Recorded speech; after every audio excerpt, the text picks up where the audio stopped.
दोस्तों स्वागत है हमारे YouTube चैनल में। मेरा नाम है आशीष और आज मैं आप लोगों को NCERT क्लास 9th का मैथ का चैप्टर 4 का प्रश्नावली 4.4 बताने वाला हूं। तो चलिए स्टार्ट करते हैं। क्वेश्चन नंबर 1 क्या कहता है, एक चर में एक चर वाले, दूसरा है दो चर वाले समीकरण के रूप में y बराबर 3 का ज्यामितीय निरूपण करें। पहला है एक चर वाले और दूसरा है दो चर वाले के रूप में इस समीकरण को क्या करना है, ज्यामितीय निरूपण करना है। तो देखिए इसको कैसे बनाएंगे। पहले देखिए क्या दिया है, y बराबर 3 है। पहला में देखिए एक चर वाले, यहाँ पर लिखते हैं एक चर वाले, एक चर वाला रैखिक समीकरण के रूप में इसको क्या करते हैं कि ज्यामितीय निरूपण करते हैं। क्या है, y बराबर 3 है तो y बराबर 3। एक चर वाले का मतलब क्या हुआ कि संख्या रेखा बनाएंगे और उस पर 3 का स्थान निरूपित करेंगे। तो देखिए संख्या रेखा कैसे बनाएंगे। इधर क्या होता है, ये एक संख्या रेखा है, संख्या रेखा के बीच में कहीं पर क्या कर देंगे, 0 दे देंगे। और इधर क्या होता है, धनात्मक 1 2 3 4 और पीछे क्या होता है, ऋणात्मक -1 -2 -3 और -4। इधर होता है प्लस वाला और इधर होता है माइनस वाला। तो y बराबर 3 है तो y बराबर 3 कहाँ पर होगा, तो देखिए प्लस में 3 है ना, तो ये है y बराबर 3 इस बिंदु पर है ना। अब इस बिंदु को क्या करेंगे, ऐसे करके एरो कर देंगे जिससे यह पता चले कि 3 इस बिंदु पर स्थित है। तो पहला बन गया आपको एक चर वाले रैखिक समीकरण के रूप में, इसको संख्या रेखा पर निरूपित कर दिए। उसके बाद क्या कहता है, दो चर वाले, दूसरा में क्या कहता है, दो चर वाले। अब इसको दो चर वाले रैखिक समीकरण के रूप में व्यक्त करना है ना। तो देखिए समीकरण क्या दिया है, y बराबर 3 है। तो बताइए ये दो चर वाला रैखिक समीकरण के रूप में है या नहीं है। देखिए y बराबर 3 है। आपको थ्योरी क्लास में क्या बताए थे कि दो चर वाला रैखिक समीकरण किस रूप में होता है, ax + by + c बराबर 0। दो चर वाला रैखिक समीकरण तो इस रूप में ना होता है, लेकिन देखिए यह दो चर वाला रैखिक समीकरण के रूप में नहीं है। कैसे नहीं है, क्योंकि देखिए यहाँ पर x है, इसमें x कहीं पर दिख रहा है, x नहीं दिख रहा है। तो क्या करेंगे, सबसे पहले कि इस समीकरण को दो चर वाला रैखिक समीकरण के रूप में चेंज करेंगे। तो देखिए ax है तो इसमें x का मान नहीं पता है, तो क्या बताए थे, जब x का मान नहीं पता रहे तो उसको क्या लिखेंगे, 0 × x लिखेंगे।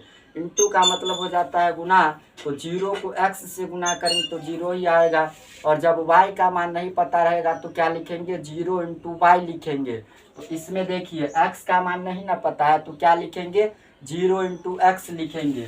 इसमें x का मान नहीं पता है तो क्या लिखेंगे, 0 × x। y जैसे है वैसे ही, बराबर में 3 जैसे है वैसे ही क्या किए कि इसमें आपको x का मान नहीं पता था, तो जिसका मान नहीं पता है उसको क्या लिखेंगे, 0 × x। आई प्लस वाई इधर जैसे है वैसे ही, बराबर के उस पार 3 जैसे था वैसे ही लिख दिए।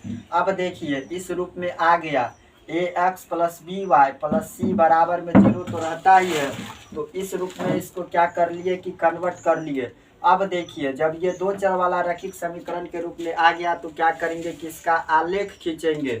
तो देखिए आलेख खींचने के लिए क्या बताए थे, कम से कम 2 गो मान का होना जरूरी है। तो सबसे पहले क्या करेंगे कि ये जो समीकरण बनाए हैं इसमें 2 गो मान निकालेंगे। तो इस समीकरण में एक बार x का मान 0 लेने पर, एक बार y का मान 0 लेने पर इसका हल निकालेंगे। तो देखिए समीकरण ये दिया है, एक बार x बराबर 0 लेते हैं अपने मन से, एक बार x बराबर 0 लेने पर आप कुछ भी ले सकते हैं x और y का मान। तो समीकरण क्या बनाए हैं, समीकरण बनाए हैं 0 × x + y बराबर 3। समीकरण यही ना बनाए हैं। अब इस समीकरण में जहाँ जहाँ x है वहाँ वहाँ क्या लेंगे, 0 लेंगे। तो देखिए 0 है तो 0, इंटू का मतलब क्या होता है, गुना, और x है तो x के जगह पर क्या लेंगे, 0, प्लस y जैसे है वैसे ही और बराबर में 3 जैसे है वैसे ही। 0 × 0 क्या हो जाएगा, 0 होगा, प्लस y और बराबर में 3 जैसे है वैसे ही 0 प्लस वाई है, तो 0 में वाई जोड़ेंगे तो क्या होगा, वाई ही होगा। तो वाई और बराबर में क्या है, 3 है। तो देखिए जब x का मान 0 ले लिए तो y का मान कितना निकल गया, 3 निकल गया। एक बार x का मान 0 ले लिए, एक बार x का मान 0 ले लिए तो एक बार x का मान 1 लेने पर अब क्या लिखते हैं, एक बार x बराबर 1 लेने पर एक बार x का मान 0 लिए ना तो y का मान 3 आया। अब एक बार x का मान 1 ले रहे हैं। समीकरण क्या है, समीकरण तो यही रहेगा 0 इंटू एक्स प्लस वाई बराबर 3। समीकरण चेंज नहीं होता है तो समीकरण तो यही रहेगा ना। अब इस समीकरण में जहाँ जहाँ x है वहाँ वहाँ क्या लेंगे, 1 लेंगे। देखिए 0 है तो 0, इंटू का मतलब क्या होता है, गुना का चिन्ह। x है तो x के जगह पर क्या लेंगे, 1 लेंगे। 1 प्लस वाई बराबर में 3 जैसे है वैसे ही 0 गुने 1 है, मतलब 0 को 1 से गुना करेंगे तो क्या होगा, 0 ही होगा। प्लस वाई बराबर में 3 जैसे है वैसे ही 0 में वाई जोड़ेंगे तो वाई ही होगा और बराबर में 3 जैसे है वैसे ही। तो देखिए जब x का मान 1 लिए तो y का मान भी कितना आ गया, 3 आ गया। अब इस दोनों मान को क्या करेंगे, ये वो बॉक्स बनाएंगे और उसमें इस मान को सेट करेंगे। पहले बॉक्स बनाएंगे और देखिए बॉक्स बनाने के बाद इधर होता है x, इधर होता है y। अब इस मान को इस बॉक्स में कैसे सेट करते हैं वो समझिए। x का मान 0 लिए तो x वाला डिब्बा में 0 भरेंगे ना। जब x का मान 0 लिए तो y का मान कितना निकल गया, 3 निकल गया। तो y वाला डिब्बा में भरेंगे 3। उसके बाद इधर आइए, जब x का मान 1 लिए तो x वाला डिब्बा में क्या भरेंगे, 1 भरेंगे। तो y का मान कितना निकल गया, 3। तो y वाला डिब्बा में भरेंगे 3। अब देखिए इसका 2 मान निकाल लिए तो आपको आलेख बनाना है। तो आलेख बनाने के लिए कम से कम कितना मान होना चाहिए, 2 मान होना चाहिए। तो देखिए इसका 2 मान निकाल लिए। अब इसको क्या करेंगे कि ज्यामितीय निरूपण करेंगे। तो ज्यामितीय निरूपण का मतलब क्या होता है कि उसका आलेख बनाना। तो आलेख बनाने के लिए सबसे पहले कार्तीय तल बनाएंगे। कार्तीय तल बनाएंगे और जिस बिंदु पर ये दोनों रेखाएं एक दूसरे को प्रतिच्छेद करती है उस बिंदु को क्या कहते हैं, मूल बिंदु कहते हैं। तो ये हो गया, मूल बिंदु का निर्देशांक क्या होता है, 0,0 होता है। अब देखिए इसका अधिकतम संख्या क्या है, 3 है, मतलब 3 तक का लाइन खींचना पड़ेगा। तो देखिए इधर 1 2 3 और इधर क्या होगा, 4। इधर होता है x वाला और पीछे में क्या होता है, ऋणात्मक वाला होता है। तो -1 -2 -3 -4 इधर क्या होगा, x डैश होगा। और ऊपर क्या होता है, प्लस वाला y अक्ष। तो 1 2 3 इधर क्या होगा, y अक्ष होगा y, और नीचे में क्या होगा, y डैश होगा, y अक्ष होगा। नीचे में होगा -1 -2 -3 -4, नीचे में क्या होता है, y डैश होता है। तो देखिए कार्तीय तल बना लिए। अब क्या करेंगे कि कार्तीय तल पर इस मान को कैसे सेट करेंगे उसको समझिए। x का मान 0 है तो x का मान 0 तो खोजना नहीं है। x का मान 0 कहाँ पर होगा, इस मूल बिंदु पर होगा। y का मान 3 प्लस में, तो y का मान 3 प्लस में कहाँ पर होगा, y अक्ष पर होगा। y का मान 3 प्लस में इस बिंदु पर ना होगा। और देखिए x का मान 1 प्लस में कहाँ पर स्थित होगा, x अक्ष पर स्थित होगा। तो x का मान 1 प्लस में इस बिंदु पर होगा। और देखिए y का मान 3 प्लस में तो कहाँ पर स्थित होगा, y अक्ष पर होगा। तो y का मान 3 प्लस में तो इसी बिंदु पर ना होगा।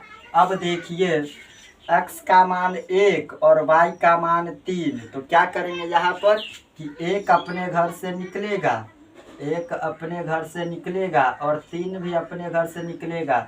ये दोनों जिस बिंदु पर एक दूसरे से मिलेगा उस बिंदु को क्या करेंगे कि इस बिंदु को और 1 को स्केल की सहायता से मिला करके बढ़ा देंगे। देखिए इस बिंदु को और इस बिंदु को मिलाएंगे, 3 और 1 को मिला दिए। अब इस बिंदु को भी नीचे की तरफ बढ़ा देंगे और इसको भी ऊपर की तरफ बढ़ा देंगे। और ये जो नया रेखाखंड प्राप्त हुआ है यही रेखाखंड आपको क्या हो जाएगा, यही रेखाखंड आपका हो जाएगा 0 इंटू एक्स प्लस वाई बराबर 3। इसी का आलेख न बनाना था तो इसका आलेख बन गया। क्या किए, एक बार फिर से रिपीट करते हैं।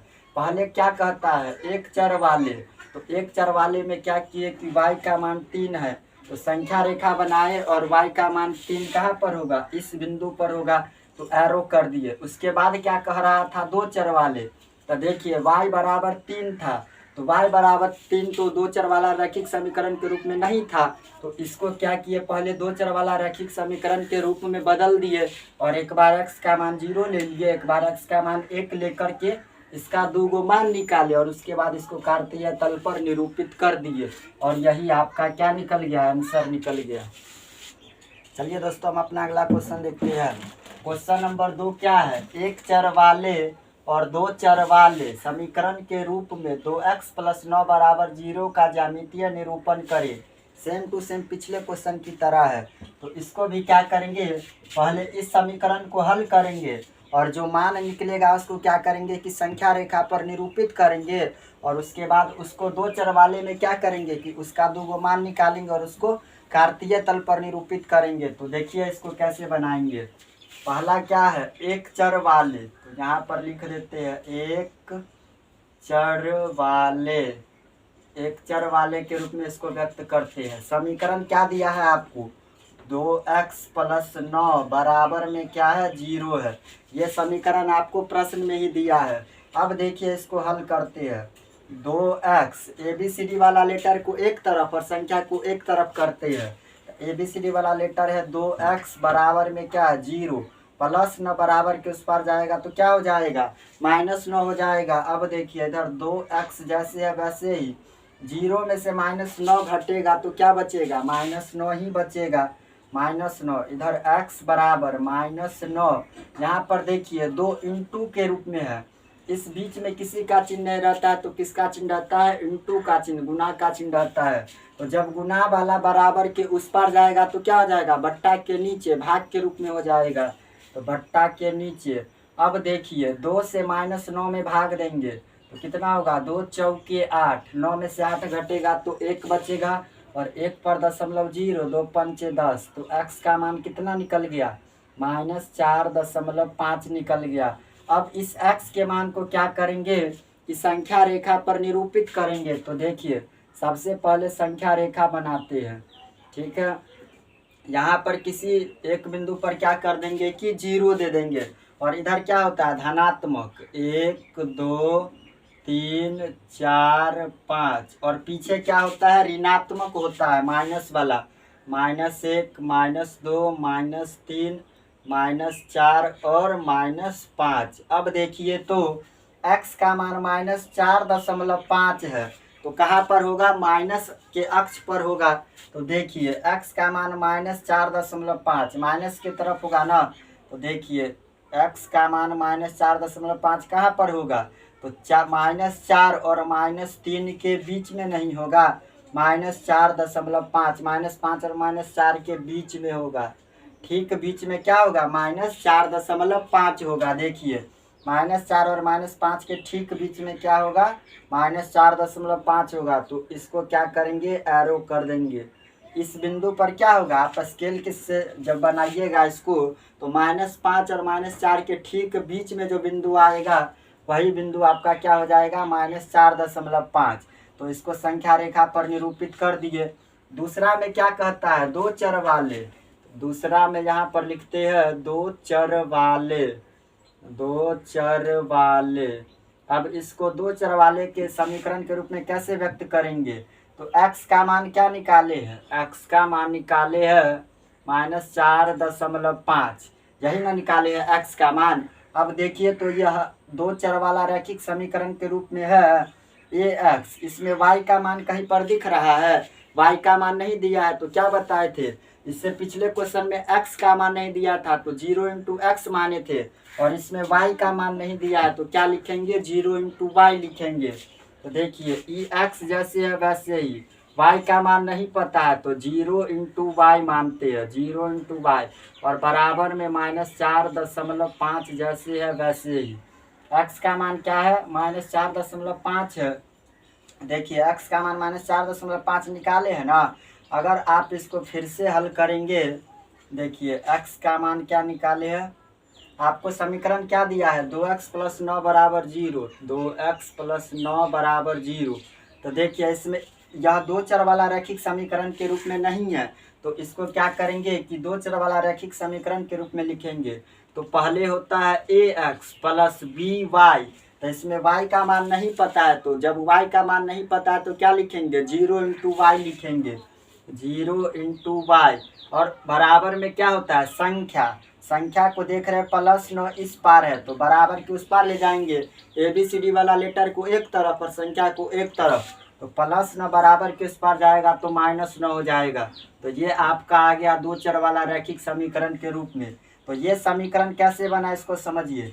ये आपको दिया गया था 2x + 9 बराबर 0 प्रश्न में। तो देखिए 2x + 9 बराबर 0, दो चर वाला रैखिक समीकरण किस रूप में होता है, ax + by + c बराबर 0, इस रूप में होता है ना। तो देखिए पहले x वाला, तो x वाला है, उसके बाद है y, तो y का मान आपको नहीं पता था, तो y का मान जब नहीं पता था तो क्या माने, 0 × y माने, तो 0 × y और +9 बराबर के उस पार चल गया तो क्या हो गया, -9 हो गया।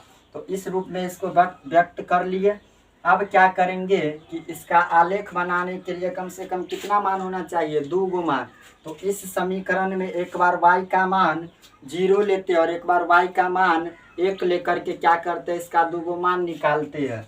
तो देखिए क्या करते हैं, इस समीकरण में एक बार y बराबर 0 लेने पर क्या लिखते हैं, एक बार y का मान 0 लेने पर, जरूरी नहीं है कि y का मान 0 ही ले सकते हैं, आप अपने मन से कुछ भी लेकर के बना सकते हैं। तो एक बार y का मान 0 ले रहे हैं, समीकरण क्या निकाले हैं, 2x + 0 × y बराबर में क्या है, -9 है, तो -9। अब इस समीकरण में जहाँ जहाँ y है वहाँ क्या लेंगे, 0 लेंगे। तो 2x जैसे है वैसे ही +0 × y के जगह पर क्या लेंगे, 0, और बराबर में क्या है, -9 है, तो -9 बराबर में क्या है, इधर -9 है, तो -9 लिख दिए। अब देखिए 2x + इंटू का मतलब क्या होता है, गुना का चिन्ह, तो 0 × 0 मतलब 0 को 0 से गुना करेंगे तो क्या होगा, 0 ही होगा, और बराबर में -9 जैसे है वैसे ही। अब देखिए तो 2x + 0, 2x में 0 जोड़ेंगे तो क्या होगा, 2x ही होगा, तो 2x और बराबर में -9 इधर जैसे है वैसे ही। इधर देखिए x बराबर -9, 2 किस रूप में है, इंटू के रूप में, गुना के रूप में, तो जब गुना वाला बराबर के उस पार जाएगा तो क्या हो जाएगा, भाग के रूप में हो जाएगा, तो बट्टा में हो जाएगा 2, और जब 2 से -9 में भाग देंगे तो कितना मर्तबा में कटेगा, 2 चौके 8, 9 में 60 घटेगा, 1 दशमलव देंगे तो 0, 2 पंचे 10, x का मान कितना निकल गया, -4.5 निकल गया। तो देखिए जब y का मान 0 लिए तो x का मान कितना आ गया, -4.5 आ गया। अब क्या करेंगे, एक बार y का मान 0 लिए है तो एक बार y का मान 1 लेने पर, अब क्या लिखेंगे सो सुनिए, y बराबर 1 लेने पर, एक बार y का मान 0 लिए, एक बार y का मान 1 लेने पर, समीकरण क्या है, समीकरण है 2x + 0 × y बराबर में क्या है, -9 है। अब इस समीकरण में जहाँ जहाँ y है वहाँ क्या लेना है, 1 लेना है। 2x + 0 इंटू का मतलब गुना का चिन्ह, y के जगह पर क्या लेंगे, 1, बराबर में क्या है, -9 है, इधर 2x जैसे है वैसे ही, प्लस 0 × 1 है, तो 0 को 1 से गुना करेंगे तो क्या होगा, 0 ही होगा, तो 0 बराबर में -9 जैसे है वैसे ही। 2x में 0 जोड़ेंगे तो क्या हो जाएगा, 2x, और बराबर में -9 जैसे है वैसे ही। इधर x बराबर -9, 2 गुना के रूप में है ना, यहाँ पर किसी का चिन्ह रहता है तो गुना का चिन्ह, तो जब गुना वाला बराबर के उस पार जाएगा तो बट्टा के नीचे, और 2 से -9 में भाग देंगे तो 2 चौके 8, और दशमलव देंगे तो 2 पंचे 10, तो x का मान कितना आ गया, -4.5 आ गया। तो इसमें भी देखिए जब y का मान 1 लिए तो x का मान कितना निकल गया, -4.5 निकल गया। अब क्या करेंगे कि एगो बॉक्स बनाएंगे और उसमें इसका मान सेट करेंगे, एगो बॉक्स बनाएंगे और उसमें इसका मान सेट करेंगे, इधर होता है x, इधर होता है y। तो देखिए इसका मान इसमें कैसे सेट करेंगे उसको समझिए। y बराबर 0 लेने पर, y का मान एक बार 0 लिए तो y वाला डिब्बा में भरेंगे 0, x का मान कितना निकल गया था, -4.5। तो x वाला डिब्बा में भरेंगे -4.5। उसके बाद देखिए y बराबर 1 लेने पर, एक बार y का मान 1 लिए थे ना, तो y वाला डिब्बा में एक बार 1 भरेंगे तो x का मान कितना आ गया, -4.5 आ गया। तो x वाला डिब्बा में भरेंगे -4.5। अब देखिए इसका 2 मान निकाल लिए, तो कार्तीय तल पर इसको कैसे सेट करेंगे। सबसे पहले इसका अधिकतम पावर क्या है, अधिकतम संख्या क्या है, -4.5 है ना, मतलब कितना तक का लाइन खींचना पड़ेगा, 5 तक का। तो देखिए क्या करते हैं, सबसे पहले कार्तीय तल बनाएंगे। जिस बिंदु पर प्रतिच्छेद करती है उस बिंदु को क्या कहते हैं, मूल बिंदु। अधिकतम पावर 5 तक लेना है ना, 1 2 3 4 5, इधर क्या होगा x और पीछे होगा -1 -2 -3 -4 और -5 होगा। इधर क्या होगा x डैश ऋणात्मक साइड, और ऊपर क्या होगा 1 2 3 4 और 5 होगा, 4 5। ऊपर क्या होगा y और नीचे क्या होगा y डैश, -1 -2 -3 -4 और -5 होगा। नीचे में क्या होगा y डैश होगा। तो देखिए इसका कार्तीय तल बना लिए। अब इस मान को इस कार्तीय तल पर कैसे सेट करेंगे उसको समझिए। x का मान क्या है, -4.5 है, तो कहाँ पर स्थित होगा, x के ऋणात्मक अक्ष पर स्थित होगा। तो देखिए x का मान -4.5, तो -5 और -4 के ठीक बीच में होगा क्या, -4.5 होगा, ठीक बीच में। उसके बाद देखिए y का मान 0, तो y का मान 0 तो खोजना नहीं है क्योंकि वह मूल बिंदु पर स्थित होता है। उसके बाद देखिए x का मान क्या है, -4.5, तो x का मान -4.5 कहाँ पर होगा, x के ऋणात्मक साइड पर, तो यहीं पर इसी बिंदु पर ना होगा x का मान -4.5। और y का मान 1 प्लस में, y का मान 1 कहाँ पर होगा, y अक्ष पर होगा, तो y अक्ष पर y का मान 1 प्लस में इस बिंदु पर होगा। अब क्या करेंगे यहाँ से कि देखिए -4.5 अपने घर से निकलेगा, और क्या होगा कि -4.5 अपने घर से निकलेगा और 1 के घर के पास जाकर क्या हो जाएगा, रुक जाएगा। और -4.5 और 1 जिस बिंदु पर मिलेगा इस बिंदु को और -4.5 को स्केल की सहायता से मिला देंगे। इस बिंदु को और इस बिंदु को मिला देंगे और इसको भी थोड़ा सा आगे बढ़ा देंगे और इसको भी थोड़ा सा आगे बढ़ा देंगे। और ये जो नया रेखाखंड प्राप्त हुआ है यही रेखाखंड क्या हो जाएगा, यही रेखाखंड आपका हो जाएगा, यहाँ पर लिख देते हैं 2x + 0 × y बराबर क्या है, -9 है। तो यही रेखाखंड आपका क्या हो जाएगा, 2x + 0 × y बराबर -9। तो इसका आलेख भी बना दिए। एक बार इसको फिर से समझिए शुरू से कैसे बनाए। पहला क्या कह रहा था, एक चर वाले, तो एक चर वाले में कैसे निरूपित करेंगे। सबसे पहले इसका क्या किए कि मान निकाले, तो मान निकालने के बाद x का मान निकल गया -4.5। उसके बाद संख्या रेखा बनाए और -4.5 को क्या किए कि निरूपित किए। उसके बाद है दो चर वाले, तो दो चर वाले में निकालने के लिए क्या करेंगे, सबसे पहले आपको तो 2 का मान निकालना पड़ेगा ना, 2 मान निकालना पड़ेगा। तो देखिए इस समीकरण में यह 2 चर वाला रैखिक समीकरण के रूप में नहीं था, तो इसको क्या किए कि 2 चर वाला रैखिक समीकरण के रूप में बदले। उसके बाद एक बार y का मान 0 लिए और एक बार y का मान 1 लिए और इसका 2 मान निकाले, और मान निकालने के बाद इसको कार्तीय तल पर निरूपित कर दिए। तो यही आपका क्या निकल गया, आंसर निकल गया। दोस्तों प्रश्नावली 4.4 समाप्त हो गया है और इसी के साथ यह चैप्टर भी आपका 2 चर वाला रैखिक समीकरण समाप्त हो गया है। अब कल से क्या करेंगे कि 5 लेसन शुरू करेंगे, ठीक है। अगर वीडियो अच्छा लगे तो लाइक कमेंट शेयर और सब्सक्राइब कर दीजिएगा। मिलते हैं नेक्स्ट वीडियो में, तब तक के लिए जय हिंद जय भारत।